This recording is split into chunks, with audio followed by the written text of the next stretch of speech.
Alors on pose souvent la question du statut de la planète Pluton parce que beaucoup de gens qui s'intéressent à l'astronomie ont entendu qu'il y a quelques années que Pluton n'était plus considéré comme une planète. Donc énorme choc parce que jusqu'à présent tous ceux qui s'intéressaient à l'astronomie comptaient bien leurs planètes dans l'ordre: Mercure, Vénus, la Terre, Mars, quelques astéroïdes, Jupiter, Saturne, Uranus, Neptune et Pluton qui était censé être la dernière planète connue du système solaire en attendant probablement de découvrir la fameuse 10e planète et que les instruments ne permettaient pas de découvrir.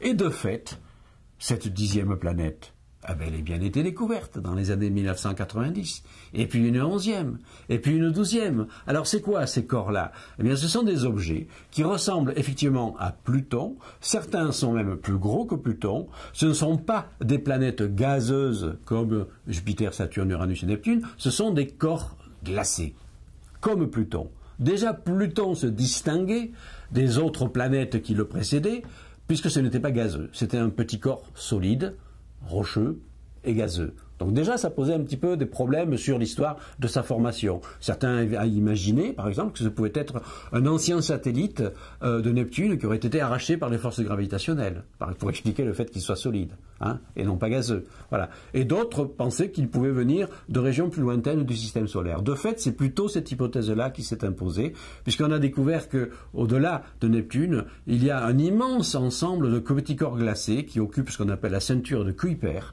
avec des milliers de corps qui sont en fait des astéroïdes d'une certaine façon, mais des astéroïdes avec de la glace. Tandis que les astéroïdes qui, eux, sont entre Mars et Jupiter, n'ont plus de glace. C'est simplement des roches à l'état nu. Voilà. Et donc, les nouvelles planètes qu'on a découvertes au-delà de Pluton faisaient partie de cette ceinture de Kuiper. Donc, les astronomes se sont dit, il y avait un dilemme. Est-ce qu'on va considérer finalement, parce qu'il est évident qu'avec les progrès de l'astronomie, on va découvrir 1, 2, 3, 10, 20, 100 nouvelles planètes. Donc est-ce que le système solaire va s'agrandir quasiment à l'infini avec des planètes? Ou est-ce qu'on s'arrête à Neptune avec une série de corps dont on comprend bien l'origine et les processus de formation, et on va dire Pluton, c'est plus une planète au sens habituel du terme, c'est simplement un représentant important et intéressant d'une nouvelle catégorie de corps célestes que l'on appelle les petits corps glacés du système solaire. Eh bien, c'est la décision qui a fini par être prise lors d'une grande réunion il y a quelques années à l'Union astronomique internationale, aux grandes dames, il faut le dire, des astronomes américains.